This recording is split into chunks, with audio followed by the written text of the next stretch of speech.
We have breaking news of a reported Bigfoot attack in the Red Desert, where a young woman was tragically injured. Details are still emerging. No. The door just opened by itself. No. Which one? That door just opened by itself. That door just opened by itself.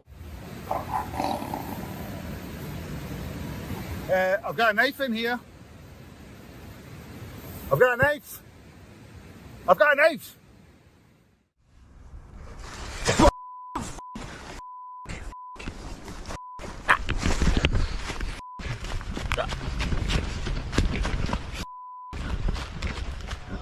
Who's out here venturing into the darkness of the wilderness, alone and vulnerable? The woods can be an eerie place, especially at night. But what happens when you stumble upon something that makes your blood run cold? Tonight, we're exploring the 9 most disturbing camping encounters ever caught on camera. These chilling clips will make you question everything about the great outdoors and leave you wondering if you'll ever dare to step into the woods alone again. From unexplained noises to terrifying encounters, these videos will haunt your dreams and make you think twice about who or what is lurking in the shadows. Jake Travis, the adventurous guy behind the Hoggett Project, was out on his latest camping trip in the rugged mountains of Washington State. His plan was simple but exciting. Dive into the wild, capture his experience, and explore strange happenings that seem to lurk in these dense woods. Back out here in the mountains, and I'm thinking of going up to the top there, having a look. If that doesn't work, back in here looks like it's flattening out. Made it to the top. Little did he know, this time he'd find something far scarier than just a quiet night under the stars. The day started like any other. He hiked up the trail toward a spot near a creek running through the woods. The sound of rushing water, the fresh smell of pine trees, and the peace of being alone in nature surrounded him as he looked for the best place to camp, away from other people. He found a small, flat area that seemed perfect. The ground was soft, probably from animals passing through, and the trees were in good spots to hang his tarp. But as he started setting up camp, something felt off.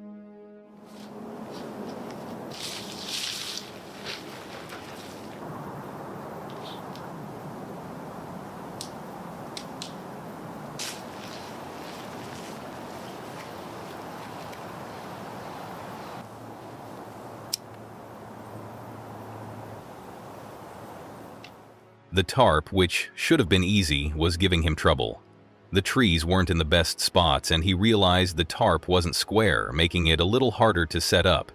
But Jake pushed through and got it up, creating a slanted shelter against the hill. By the time he finished, the sky was starting to darken. As the campfire flickered and the air grew colder, Jake began to feel uneasy.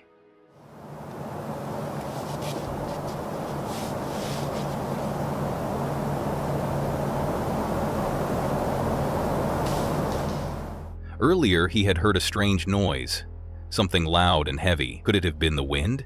An animal? Maybe just a rotting log settling? He wasn't sure.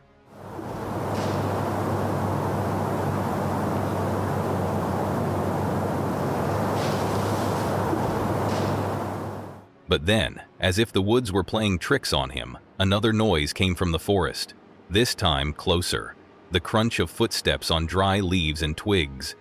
Jake froze. And that's when I stand up and I just shine the forest. Of course the noise has stopped, and I'm guessing whoever it was, it found a good spot to lay low. I didn't see any eyes glowing back, didn't see any movement, other than I did see a bat.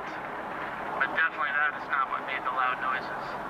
And all this, I probably shined the light on the forest for a good 3 to 4 solid minutes.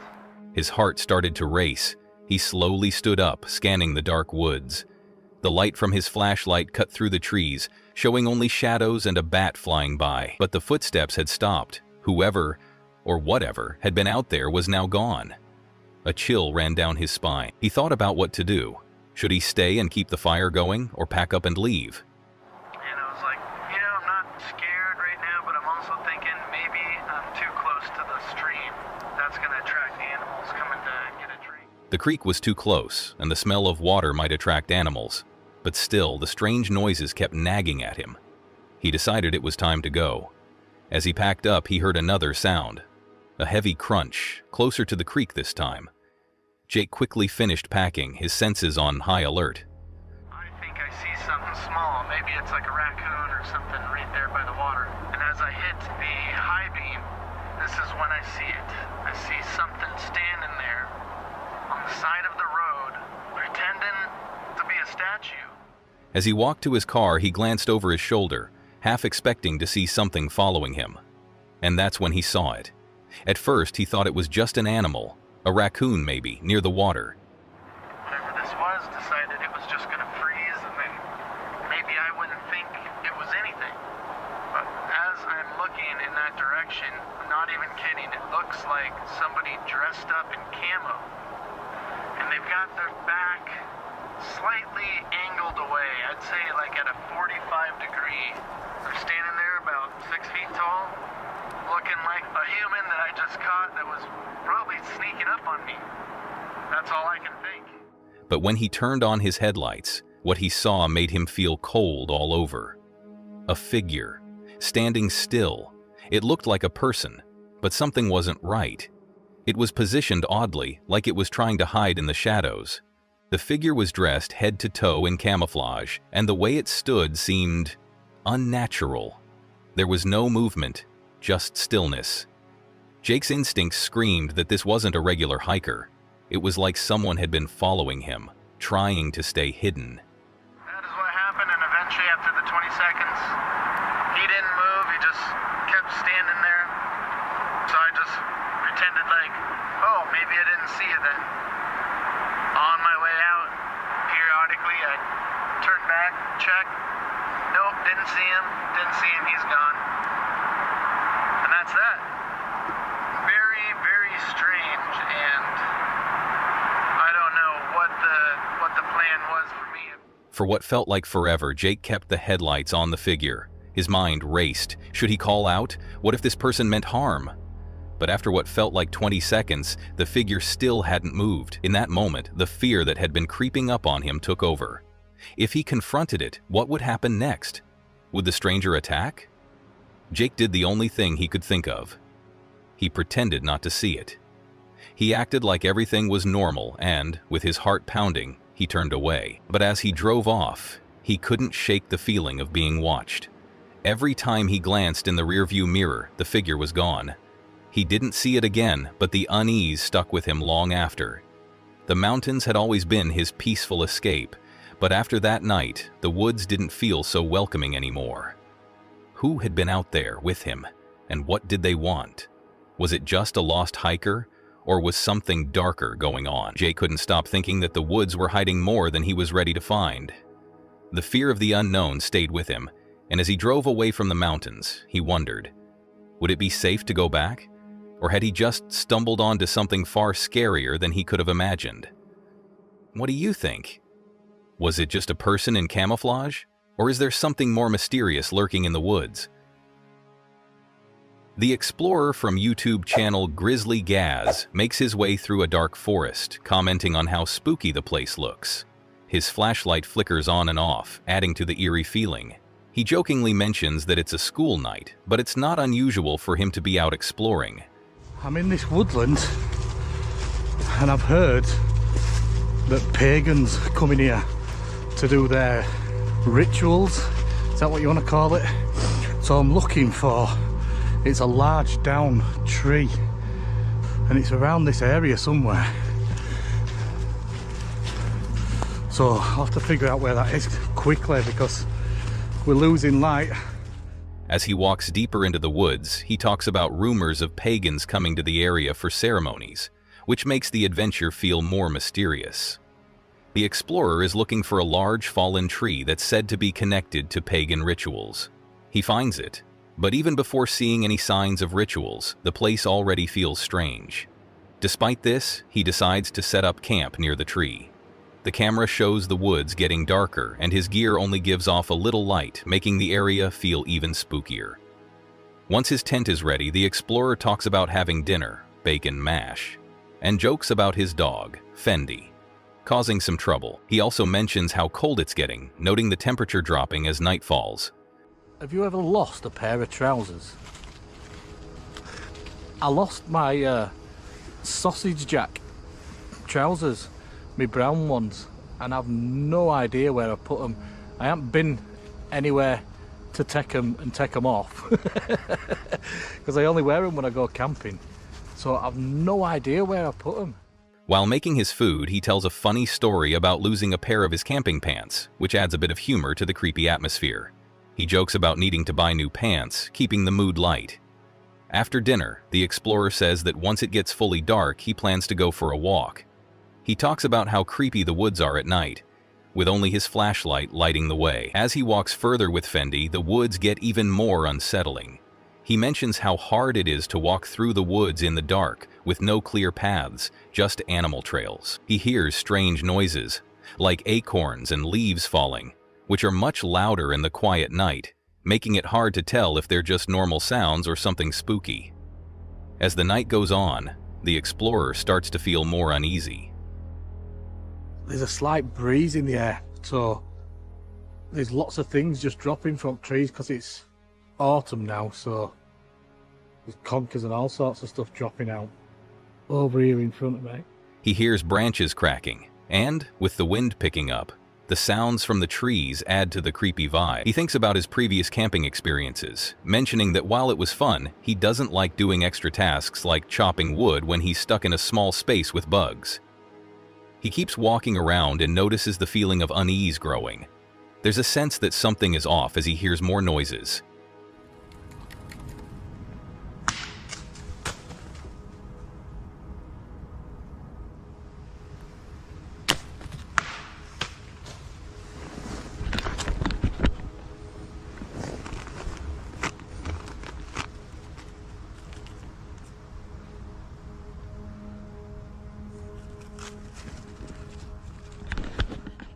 Some of the sounds seem too close, and he talks about the danger of falling branches, which can be deadly. The explorer hears more noises, including something that sounds like footsteps or someone walking nearby. His nervousness increases when he realizes that his flashlight is having problems, making everything feel even creepier. He tries to calm Fendi down as the dog is getting more worked up.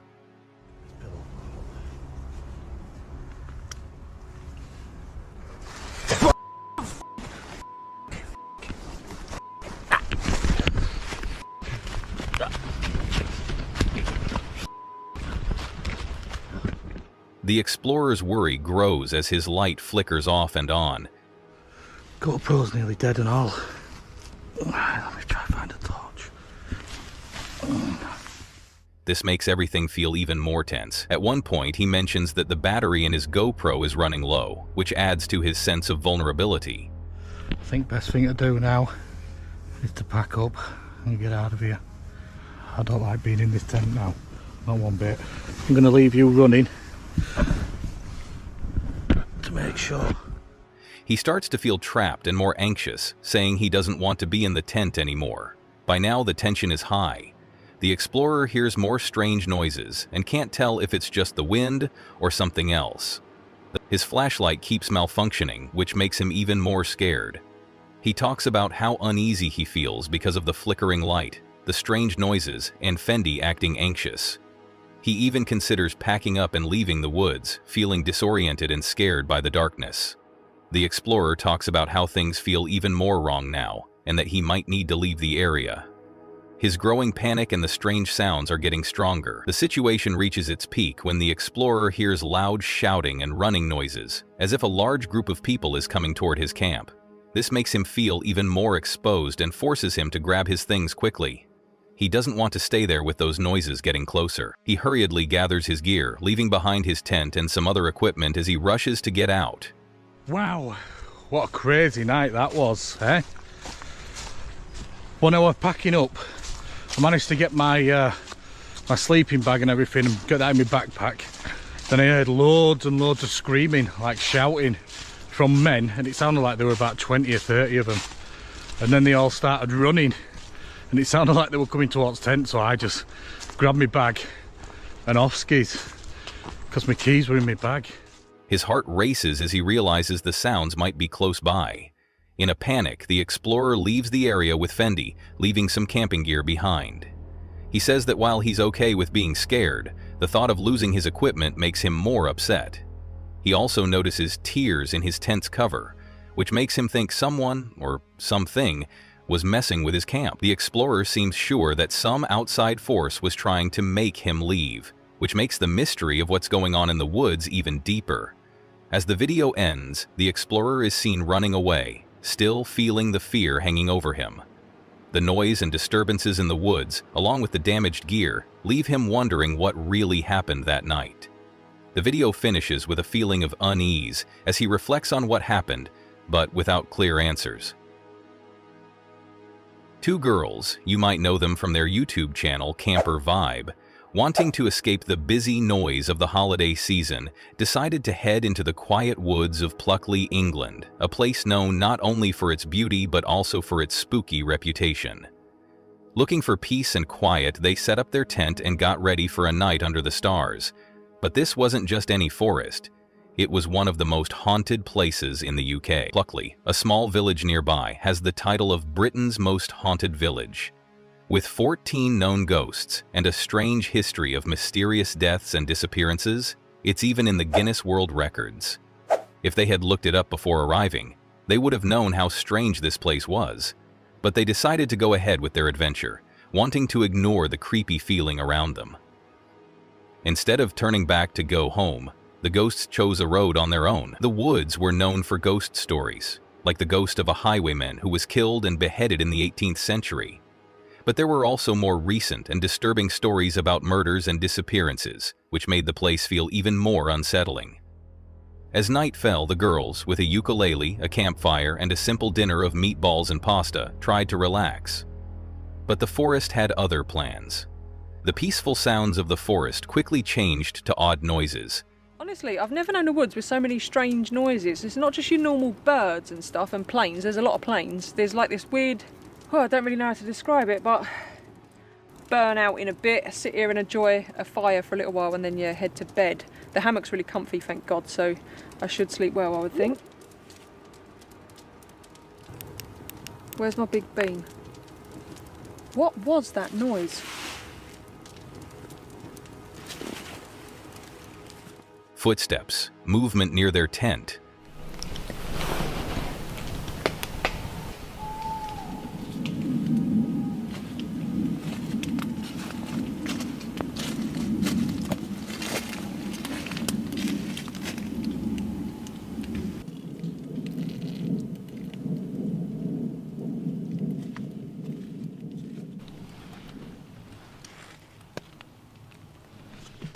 And strange sounds that couldn't be explained made them nervous. It wasn't just animals, something else, something human, seemed to be lurking in the dark. What the f*** was that? I don't want to turn the light on because I'm pretty convinced there's been a person or persons. What the fuck?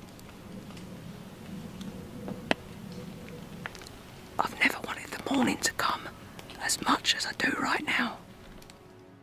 The fear grew, making it hard to ignore the fact that they might not be alone. They tried to cheer themselves up with jokes and enjoyed their simple meal, but the atmosphere felt tense. As the night went on, it only got worse. What started as weird noises turned into clear footsteps around their camp, walking back and forth all night. The girls were too scared to turn on their flashlights or check, so they stayed in fear and uncertainty. Was it a lost hiker, or something far worse? As each hour passed, they felt more and more anxious, and by morning, neither of them had slept. The frightening feeling from the night stayed with them, but when morning came, they pushed themselves to continue. They grabbed their cameras, packed up their stuff, and headed out to explore. Along the way, they made an odd discovery, an old Bedford truck sitting all alone in the middle of the woods. They had no idea how it got there, but it seemed like the kind of place someone might hide from the strange happenings around them. They also learned that this very forest, called Screaming Wood, was one of the most famous for paranormal activity. Stories said that screams could be heard in the woods at night, scaring anyone who went too far in. They also heard stories about a monk, always mourning the death of his lover, still wandering the woods. Was it these kinds of ghosts that made the air feel so creepy? That night, their dinner was a bit fancier: steak, chips, mushrooms, and sweet corn. They tried to ignore the unsettling noises, focusing on their meal and each other. But the quiet that often fell over the woods was enough to make anyone feel uneasy. Even as they settled in for another night, knowing the haunted history of the place, they still felt scared. The wind picked up and the trees creaked. The air was still, and the deer they had heard earlier now seemed eerily quiet. Then the strange noises came again. Footsteps, slow and steady, walking around their camp. But this time, they were too scared to look. Was it something supernatural, or just their nerves getting the best of them in such an eerie place? In the end, the night passed without anything else scary happening, but the strange sounds and ghost stories stayed in their minds long after the fire went out. It was definitely the most haunted camping trip they'd ever had, and even though they didn't believe in ghosts, they couldn't shake the feeling that something, or someone, was out there watching them in the cold, quiet woods. This wasn't just a camping trip. It was an adventure into the unknown, a place where history, ghost stories, and spooky experiences all came together for a memorable, though scary night. The girls may have walked away with more questions than answers, but one thing was clear: they'd never forget their night in Pluckley's haunted woods. Tom, a 26-year-old app developer from Essex, recently started a new channel, Thomas Locke, for IRL vlogs, where he shares his outdoor adventures and personal life with his viewers. I hope that's how it ends up working out. I've just come back from a really heavy leg day at the gym. I'm still sweating like mad. It took half an hour longer than I expected it to, so I am leaving for this wild camp. In this video, he's going on a solo wild camping trip even though he's running behind. After a tough leg day at the gym, Tom is already feeling tired and sweaty, but he's determined to make it work. He's late to leave and the sun will set in about 40 minutes. He still needs to drive for 20 minutes and walk another 20 to reach his camping spot. He's cutting it close, but that won't stop him. While driving, the sunset light reflecting off the car makes everything feel magical, and he gets more excited about the trip. He jokes that he'll be at a feast for the mosquitoes tonight since he's covered in sweat, but it doesn't stop him. Tom wasn't planning to camp at this spot originally, but since he's running out of time, he picks a closer location. When he parks, he sees his dog Aerie loving the open field, running around happily. This lifts Tom's spirits, as he's still feeling the pressure of being late. The path to the camp is overgrown, and Tom isn't quite ready for it. There are nettles and thorns scratching his legs, and he realizes he should have worn long pants. After struggling through the thick brush, he stops to change into the right gear. Once he's ready, the trail becomes more manageable, and he feels a bit better. It's quiet though, and as he walks, he hears the faint sound of a tractor nearby. He's happy to be away from busy paths, but there's still something strange about the silence. As Tom moves deeper into the woods, something feels off. He can't shake the feeling that he's trespassing, not legally, but in a spiritual sense. His dog's tail, he keeps looking over there. His tail. It's just completely dropped. He keeps looking in that direction. The woods are so quiet, and it feels like something's wrong. Aerie's behavior makes him even more uneasy. The dog starts acting strange, staring at one spot in the woods, tail down and eyes darting around. Tom feels more uncomfortable. It's not just the quiet, it's like everything around him is watching. He wonders if he's just imagining things, but something doesn't feel right. Tom's gut instinct tells him to cook dinner, put on some bug spray, and just get through the night. But the more he thinks about it, the more uneasy he becomes. The woods just don't feel right.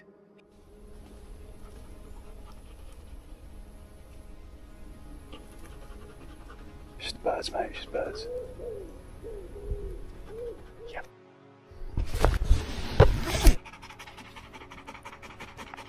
He wonders if the weird feeling is just in his head, or if Aerie is sensing something he can't see. Tom starts to feel like maybe camping here isn't a good idea after all. Then, things get worse. He's about to make food when Aerie keeps staring into the woods, which is starting to freak Tom out. Aerie never reacts like this, and it makes Tom question if he should even stay. He begins to feel like he's doing something wrong by being there, like something doesn't want him around. The woods are silent, and the usual sounds of crickets and birds are gone, making everything feel even creepier. Tom even starts thinking about comments he's gotten online, with one person suggesting that maybe he's too nervous for camping and should quit. Yeah, man, I don't know. I was going to talk about how this one guy was like, oh, you should quit camping if you're overly nervous, and I was going to be like, no, I'm not overly nervous. Yeah, here I am camping in a forest on my own. I just had doubts because 2 people approached me in the middle of my last video. Tom is torn between finishing his trip and listening to the feeling in his gut that something's wrong. He decides to leave. It's not an easy choice, but he's trusting his instincts. He's not the type to quit, but this time something feels off. He packs up his stuff, deciding it's better to be safe. Harry seems relieved as they head back. As they leave, Tom feels a bit better, but he's still unsure if he made the right decision. Would everything have been fine if he stayed? Maybe.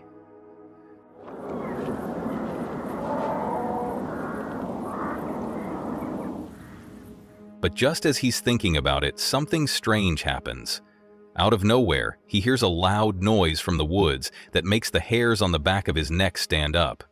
It doesn't sound like any animal or person he knows. His heart races and his voice drops, filled with fear.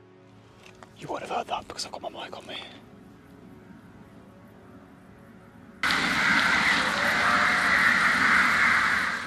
Harry, too, is acting strange, which makes Tom even more anxious. Now Tom is completely sure that leaving was the right call. The strange noise and the weird vibe in the woods confirm that it wasn't a place he should have stayed. As Tom walks away, he reflects on how maybe his mind was playing tricks on him, but he's okay with that. He doesn't regret leaving. In the last moments of the video, Tom's voice becomes quieter and more serious. He thinks about how leaving doesn't feel like failure, it feels like survival. As he walks away, the video shows him glancing back at the woods one last time. Tom finishes the video with the feeling that something supernatural might have been going on. The strange noise only confirmed what he already suspected, that the place was off. While he doesn't have an explanation for what happened, he's fine with that. He made the right choice to leave, and he feels at peace with his decision. Urban explorers have a talent for finding forgotten places, and one such group, based in the Greater Toronto Area, GTA, set out to explore a creepy location, the abandoned Gundry Sanitarium. Built in 1880 by architect Charles Baker, the sanitarium was originally a private facility for women who needed rest and care away from home. But its later history was much darker. In the 1990s, the building was turned into a psychiatric center for children. However, after many reports of mistreatment, it was shut down in the early 2000s. The property, taken over by the city, has been abandoned and falling apart ever since. It operated as such until its closure in 1997, where it exchanged ownership with the local church and was converted into a psychiatric facility for children. This new life was short-lived, however, after several reports of abuse and mistreatment of patients led to an official investigation of the facility following its closure in early 2000. On this particular trip, the group entered the old decaying building, some going in together, others exploring alone. At first, everything seemed quiet, just an old, forgotten place falling apart. The explorers walked through the rooms, checking out the leftovers of what was once a working building. Oh, that's a pretty sweet fireplace. Yeah, there's a bunch of them.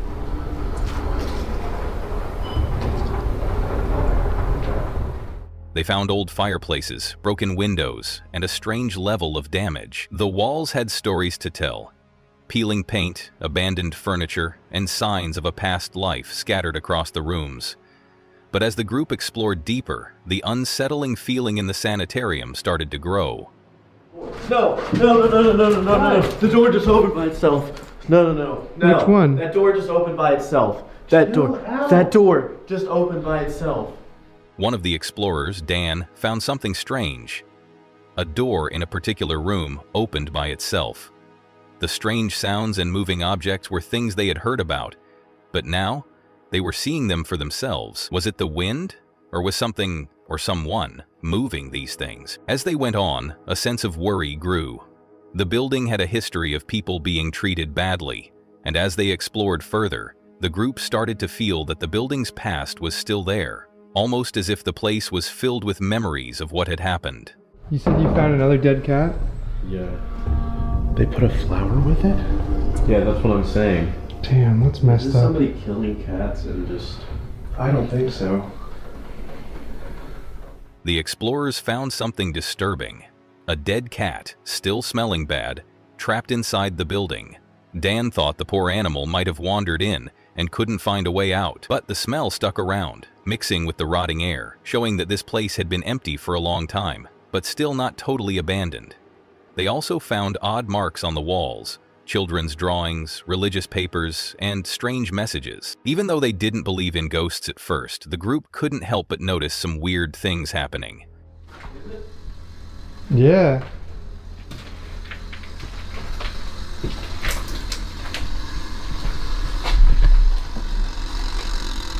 Oh no, it's a timer. What the?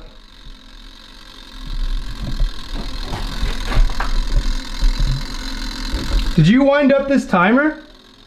Things were moved around, and a strange ticking noise from an old jacuzzi timer made the place feel even more creepy. The most unsettling thing they found? Dolls. When they went back to the room with the dolls, they realized the dolls had been moved. They were in different spots than where they had left them. Was it the wind? Or was something else going on?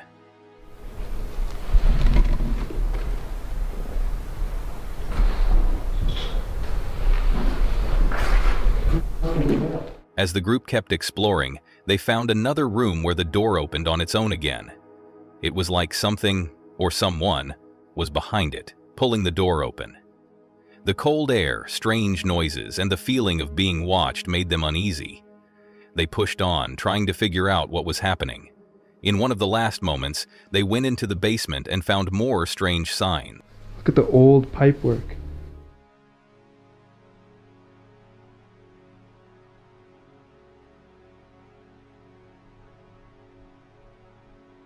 The old pipes and equipment from when the building had been a psychiatric center told a sad story of when it had housed vulnerable children. When they reached the top floor, a final mystery was waiting for them.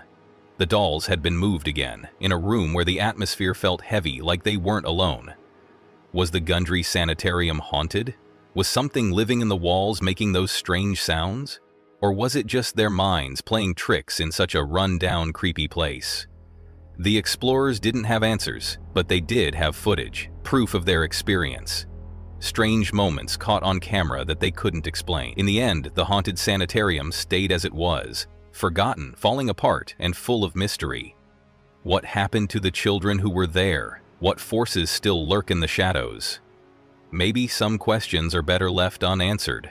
But one thing's for sure. The Gundry Sanitarium will keep haunting the minds of those brave enough to explore its abandoned halls. Nathan had been a self-proclaimed armchair survivalist for many years, but 2022 was the year he decided to take his skills outdoors and try them out in the wilds of Scotland. His first winter camp of the year was bound to be interesting. Armed with a knife, a sleeping bag, and the usual gear, he was ready to face whatever the wilderness threw at him. Hi guys, welcome back to Under the Weather. First winter camp of 2022. Gonna have a wee camp overnight. Get a fire going, cook up some chicken wings I hope, and gonna cook with alcohol for the first time, so stay around and see how that goes. However, this was no ordinary camping trip. No, this time the wild would not make things easy. Documenting his journey on his channel, Under the Weather, Nathan captured every challenge and triumph, bringing viewers along for the adventure. As soon as Nathan arrived, he realized it was wetter than expected, which made starting the fire a bit harder. But, as any experienced camper knows, when things get tough, you just have to keep going. After a little time, Nathan finally got the fire going, though it took longer than he wanted. He had a plan for the evening. Chicken wings cooked over an open flame, using the cowgirl method for the first time. What could go wrong? Well, we'd soon find out. Right, done at last. That was amateur hour. I forgot the skewers, so you may have seen me trying with a couple of wee bendy sticks, but anyway, here we are. We have fried burnt chicken wings, mashed potato, which is actually not too bad, and some cheese coleslaw for a summer picnic. try one of these wings.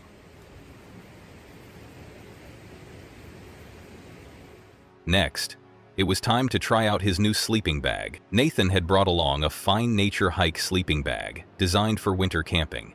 He unwrapped it and hoped it would keep him warm as promised. When he opened it, he joked that it would magically expand like the TARDIS and keep him cozy for the night. Okay, I think that's me ready to settle in. Trying out the new bag, which is pretty cozy. I think I'm actually going to be too hot. That's about it. So, let's see. God, I'm almost already.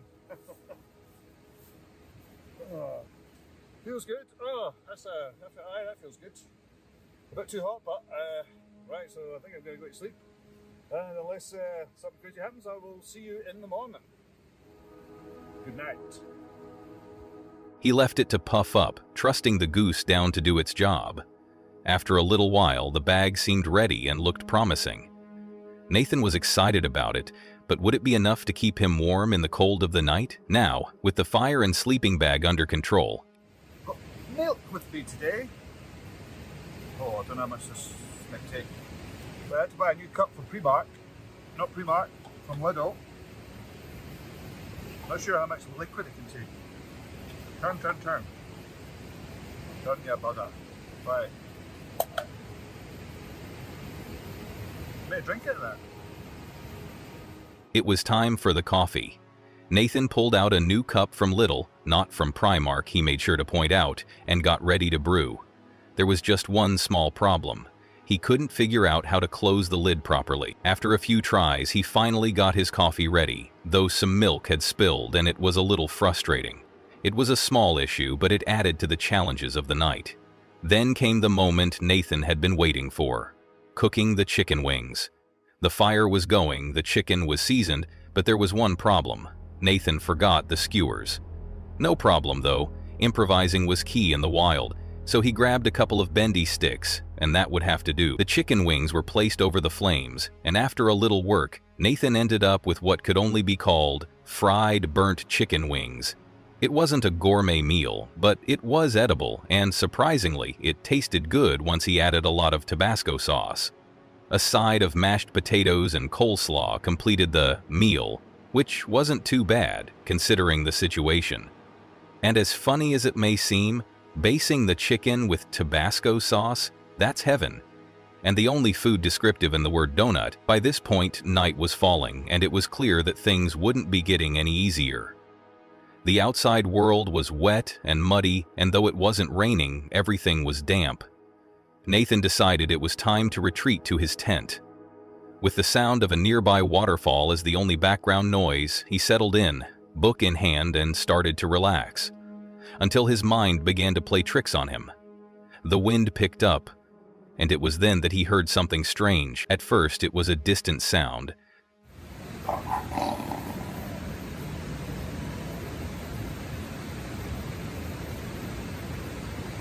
I've got a knife in here. I've got a knife. I've got a knife.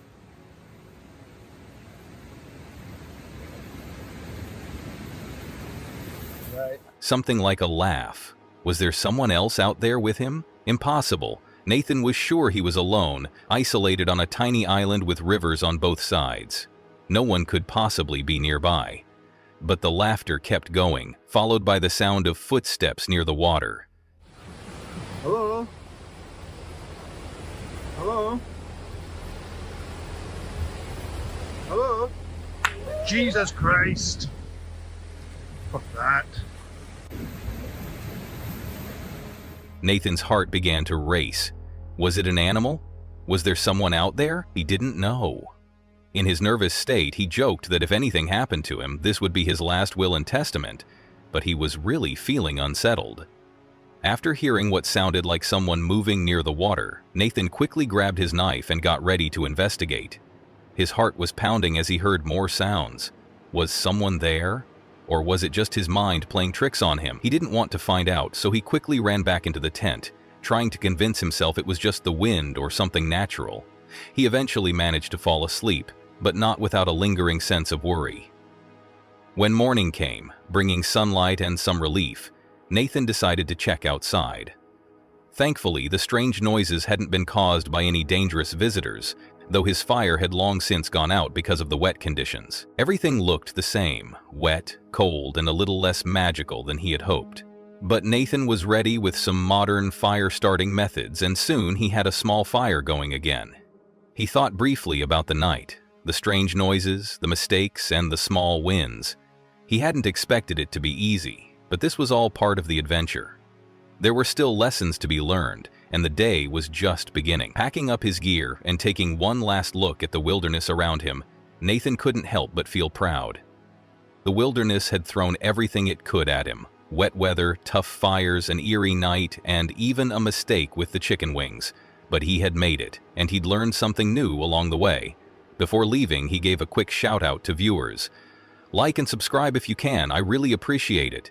And with that, Nathan signed off, ready to head back to civilization, knowing he'd be back again for more wild adventures in the future. And as always, the team at Under the Weather promised to return, eager for the next challenge.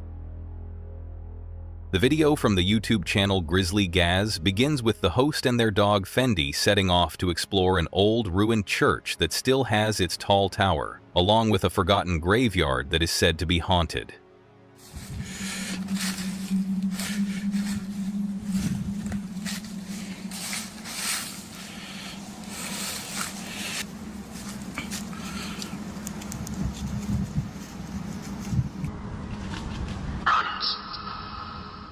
The host jokes about how spooky the place is and expresses excitement about the adventure ahead. As they get closer to the church remains, the host explains that it used to be the Church of England, but it was torn down in 2007 after a storm. Even though it's been destroyed, the tower and some lower parts of the church are still standing. I'm here in Stony Royd Cemetery to try and find an old church that's been demolished, but there's still a spire left, and also a forgotten graveyard that's apparently haunted. So come on, let's go find it. The host shares their interest in Gothic buildings, pointing out the old stone walls and fancy details, including the tile floor that is still there inside the church. They wonder about the church's design and ask viewers to share their thoughts, especially about the weep holes on the outside. They mention that the church might have been used by people who didn't follow the main church's teachings, and that the site is now closed to the public. The host then heads to the forgotten graveyard, showing graves and tombs that have been covered by leaves and time. So this is the forgotten graveyard up here. And these are all the forgotten graves. They mention that the cemetery has stones remembering those buried there. The host talks about the eerie feeling in the air, mentioning church bells and a notice that the cemetery is closing. As they explore, the host shares some history of the place. They explain that Christopher Rawson's mansion was built there in 1764, and in 1860, the land was bought by the Halifax Corporation. They tore down the mansion and built a fever hospital that had 2 churches and 2 graveyards, one for the Church of England and one for people who didn't belong to it. The host describes how thousands of bodies were moved from 3 different churches to Stony Royd Cemetery, where the remains of over 3,000 people were relocated. They reflect on how these people were moved and forgotten, adding to the spooky vibe of the cemetery. The host mentions the legend of a lady in white who is said to haunt the woods, building even more suspense. There's a lady in white here. As it starts getting dark, the host sets up a tent near the vault and plans to stay overnight.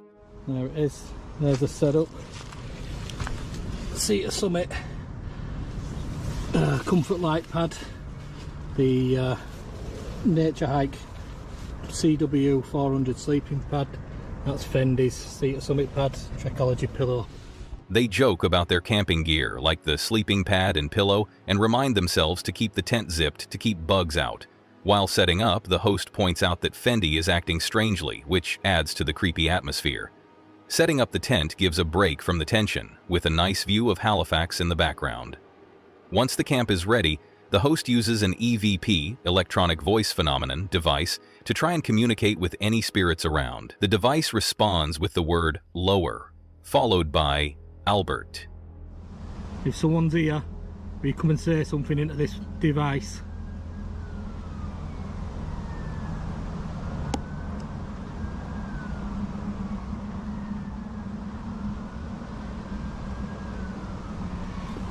Lower.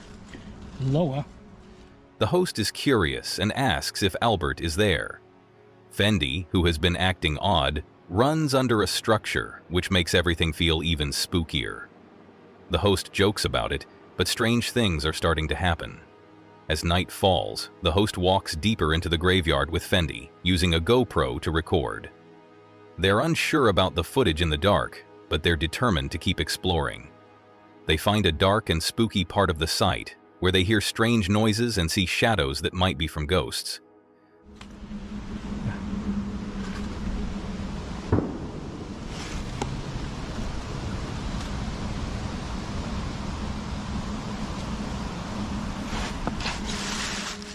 The host switches to their phone camera, which works better in low light, and keeps going. The camera catches an unsettling image of something that looks like a person inside the church ruins. The mood gets more tense with creepy sounds and moments of fear. Can maybe have a look inside here. Can you see out?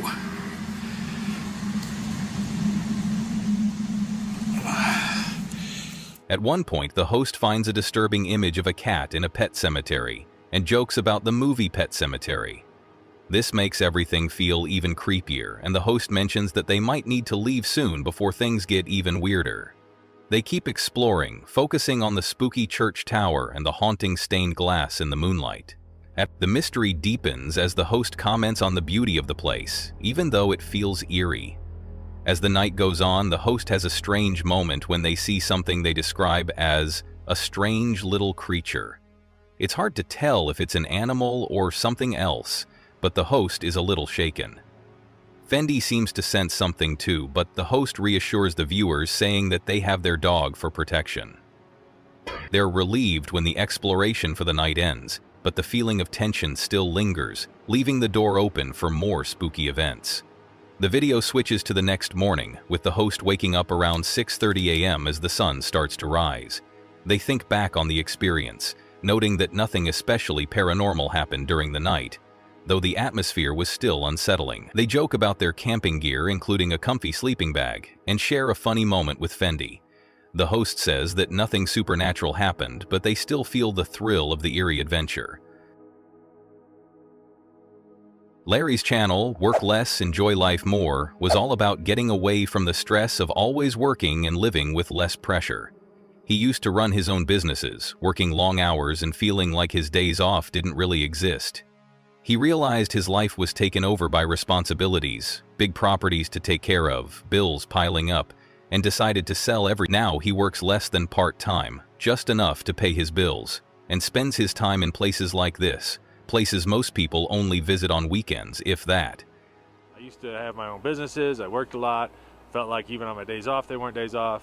I decided to sell everything, kind of let the businesses go, and now I work what I would consider less than part-time, and it pays my bills. Larry thought he was very lucky to have this life.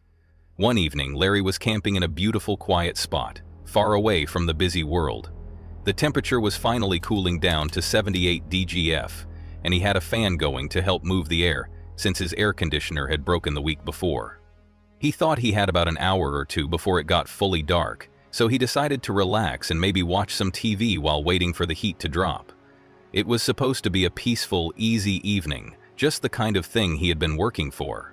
But then things took a strange turn. While he was getting comfortable, the normal sounds of nature around him started to change. The calm noise of the wilderness was broken by something unusual. A sound outside.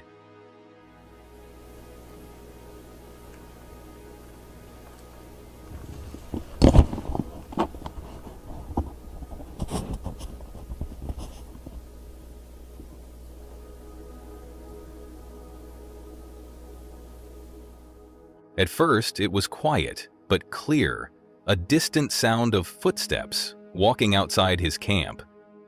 Larry stopped. There was no doubt now. The footsteps were clear, heavy, and steady. Someone, or something, was out there. Larry's heart began to race. He was alone, or at least he thought he was. He hadn't seen anyone for miles. The sound stopped, but the feeling of worry stayed. He tried to ignore it. Maybe it was just a deer or some other animal walking by. But then, a few minutes later, he noticed something even more strange. His chair, his folding camping chair, had been moved. Okay, this chair was over here by the table last night when I went to bed, or the last time I went outside. Larry was sure it had been by the table when he went to bed the night before, but now it wasn't in the same place. It had been moved, placed somewhere else. His eyes moved to it. That didn't feel right. Who would have moved it? Larry's mind began to race, trying to figure out what was happening. Maybe it was just the wind. Maybe the ground shifted, but the thought of someone, or something, being out here with him in the middle of nowhere made him uneasy. He took a deep breath and decided to go outside. He was still hoping it was just a strange accident, that there was an easy explanation. But when he stepped outside, he saw something unexpected. A tent, just down the road from where he was camping. "I'm out in the middle of nowhere," Larry said quietly to himself. "Why is there a tent right down the road from where I'm camping?" He looked around. He had been in this spot for a while and hadn't seen anyone or anything for miles. So, where did this tent come from? Larry's feeling of worry grew. He decided to walk toward the road, his senses on high alert. As he got closer, something even stranger caught his eye. A truck, a dark-colored Ford parked on the side of the road. No one was around, it was just sitting there, out of place in such a quiet spot. "I haven't seen anybody. I haven't seen another person for miles," Larry thought to himself.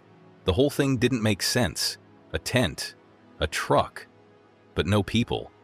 Something didn't feel right. Then, Larry's worry grew even more. He remembered something. Earlier, he had seen a man, a figure sitting in the truck, just parked on the side of the road. A guy in a Ford, sitting there, not moving. The whole thing felt wrong. It was creepy, especially in such a lonely area where he had expected complete quiet. Larry's mind raced. Why was there a truck out here, and who was the person in it?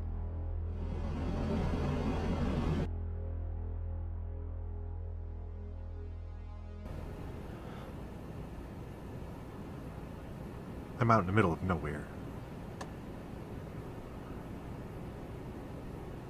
Why is there a tent? Like right down the road from where I was camping. Why hadn't he seen anyone earlier in the day, and now there were signs of life? Strange, unexplainable signs? At that moment, Larry's gut told him something was wrong. Something wasn't right in this peaceful, quiet place. The calm of the night had been broken, replaced by an uneasy feeling. He wasn't just camping anymore, he was starting to feel like someone was watching him. He spoke to the camera, trying to make light of the situation, but his voice had a nervous edge to it. "Don't forget to share this with a friend if you want to freak them out," he said half-jokingly, but the fear in his voice was clear. Something was wrong. Larry felt it deep down. He wasn't alone out here. But who, or what, was out there with him? Was it just a strange accident? Or had he found something much darker than he had imagined? As he stood there, questioning everything, Larry couldn't shake the feeling that he was being pulled into a mystery he wasn't ready for. He had come out here for peace and quiet, but now the woods felt strange, even dangerous. The calm night that had seemed so peaceful just hours ago now felt like the quiet before a storm. What do you think? Was it just a strange coincidence? Or was there something more horrible at work in that quiet part of the wilderness? And who was the man in the truck? Larry might never know, but for now, the mystery remains. Steve Wallace starts the video by talking about his plan to visit the place where there was a famous Bigfoot Sasquatch sighting on Mica Mountain. Even though he doesn't really believe in Bigfoot, he's doing this to follow the requests from his viewers. He drives up the logging road in his old 1997 Toyota Corolla, trying to get as close as possible to the spot where someone named William Rowe saw something strange back in 1955. Steve says he's more worried about running into bears, especially black bears, because the area is known for wildlife, mostly bears. He takes steps to stay safe, like bringing bear spray and Moose's whistle. When he gets to their camping spot, Steve comments on how nice the place is, but there are lots of mosquitoes. Now this is a beautiful spot. The mosquitoes are horrendous. That's about the worst that I've seen them on this trip so far. So first things first is I'll get this thermosol going, and that should kill the ones in this vicinity. Then I can set up our little rain tent. To keep the bugs away, he sets up a thermocell, which he says should help clear them out.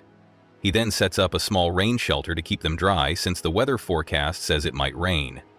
He also mentions that there's proof of bears in the area, some blueberries have been eaten by animals, but he plans to keep food away from their tent so they don't attract any bears. His main worry is not surprising the animals and making sure they don't come near their camp. While setting up camp, Steve gets annoyed with the new Coleman 8-person tent he bought. Unlike his usual pop-up tent, this one takes more time and effort to set up, and it takes almost an hour to get it ready. Even though he's frustrated, he stays in a good mood and jokes about how much he misses his old, easy-to-set-up gear. Steve talks about how different ground types can make setting up tents hard, as sometimes the ground is too soft or hard, making the tent unstable. Steve also shares the story of the Bigfoot sighting in the area, especially the 1955 report by William Rowe, who said he saw something like Sasquatch near the top of Mica Mountain. Even though Steve still doesn't believe in Bigfoot, he knows some people do. He humorously says that he's more worried about a bear showing up than Bigfoot. As night falls, Steve starts a fire with wet wood, lighter fluid, and kerosene, joking that wet firewood is one of the hardest things to light. He also talks about how he's curious about the possibility of meeting something strange, even though he doesn't expect anything to happen. As rain starts to fall, he tries a tree knock. That clear sky turned into rain pretty quick, actually. The can of chili is still turning into food over there by the fire. And no sign of anything out here so far. Really, I've been camping out here, kind of in this area, for years now, on the order of. Where people tap a tree with a stick to see if they can get a response from Bigfoot. He tries it a few times but doesn't hear anything. He's not sure if he's doing it at the wrong time or place, or if he just needs a better stick. Later, Steve admits that he's not really expecting anything but is still enjoying the camping trip. He heats up a can of chili by the fire, making Frito pie with corn chips, cheese, and chili. He says it's easy to make and something he should do more often. Steve thanks his viewers for their support, especially those who've sent beer donation gifts to help fund his trips. He talks about how his job as a furnace repairman has its ups and downs, and the donations help him keep making these videos. He also mentions that he forgot to bring his own drink, but will open one soon. As the night goes on, Steve becomes more thoughtful, mentioning the clear sky and how beautiful the Milky Way looks. The stars tonight are ferocious. The Milky Way is actually overhead going full Monty right now, like horizon to horizon. It's just incredible.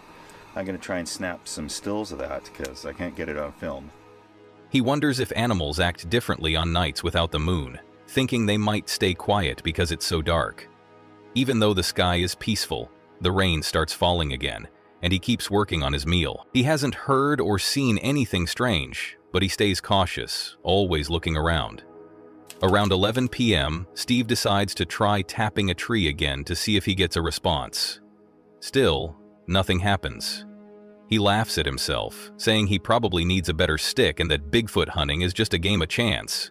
He decides to relax and enjoy his Frito pie, even as the rain keeps falling. At some point during the night, Steve hears noises outside the tent. He quickly grabs his air horn, bear spray, and knife, ready to defend himself if needed.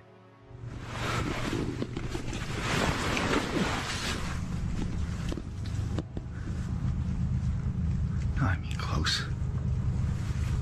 There you go, my bear spray. Nothing else here.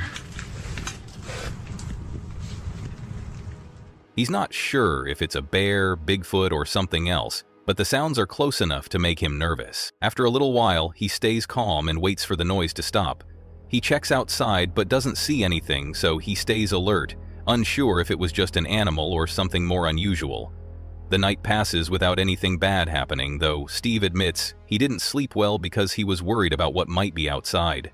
In the morning, he finds out that the strange noises were caused by some cows that had wandered too close to the camp, causing a stampede. Steve laughs and says the cows were probably just as confused as he was. There's no sign of Bigfoot or any other animals, but he reflects on how easy it is to mistake animals for something scarier. Steve takes a moment to sleep more, though he admits it wasn't the best night's rest. He talks about how many mosquitoes are still around, but overall the trip has been calmer than he expected.